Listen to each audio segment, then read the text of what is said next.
Hello foodies, ఈరోజు మనం చేయబోయే recipe home made tasty sambar rice. అయితే ఒక 1 pot మీల్ సూపర్ ఈజీగా ఉంటుంది, చాలా హెల్దీ కూడా. దానికి కావాల్సిన ఇంగ్రీడియంట్స్ చిక్కుడుగాయలు, చిలకడదుంప, వంకాయలు, బంగాళదుంప, పచ్చిమిర్చి, క్యారెట్, టొమాటో, సొరకాయ, కొత్తిమీర, కరివేపాకు, ఎండు కొబ్బరి, దాల్చిన చెక్క, పచ్చిశనగపప్పు, సామినపప్పు, అల్లం, మిరియాలు, జీలకర్ర, మెంతులు, ఎండుమిర్చి మరియు ధనియాల పొడి. స్పెషల్గా చెప్పాల్సిన పాయింట్ ఏంటి అంటే, సాంబార్ రైస్కి మీ దగ్గర ఉన్న వెజిటేబుల్స్ ఏవైనా యూస్ చేసుకోవచ్చు.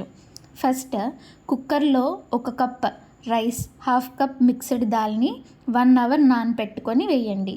అందులో కట్ చేసిన వెజిటేబుల్స్ అన్నీ యాడ్ చేసి 1 స్పూన్ సాల్ట్, 1/2 స్పూన్ పసుపు, కరివేపాకు మరియు కొత్తిమీర కూడా యాడ్ చేయండి.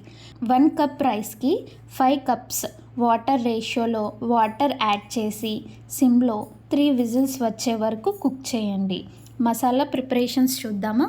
సపరేట్ ప్యాన్లో కొంచెం ఆయిల్ వేసి మసాలా దినుసులన్నీ దాల్చిన చెక్క, మిరియాలు, జీలకర్ర, మెంతులు, ఎండుమిర్చి, ధనియాలు నైస్గా ఫ్రై చేసి ఫైన్ పౌడర్లా గ్రైండ్ చేసుకోండి.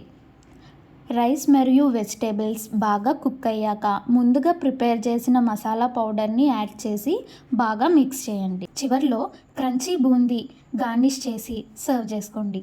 అలానే తింటే చాలా టేస్టీగా ఉంటుంది. లంచ్కి కూడా పర్ఫెక్ట్గా సూట్ అవుతుంది. మీరు కూడా ట్రై చేసి కమెంట్స్లో ఎలా ఉందో చెప్పండి.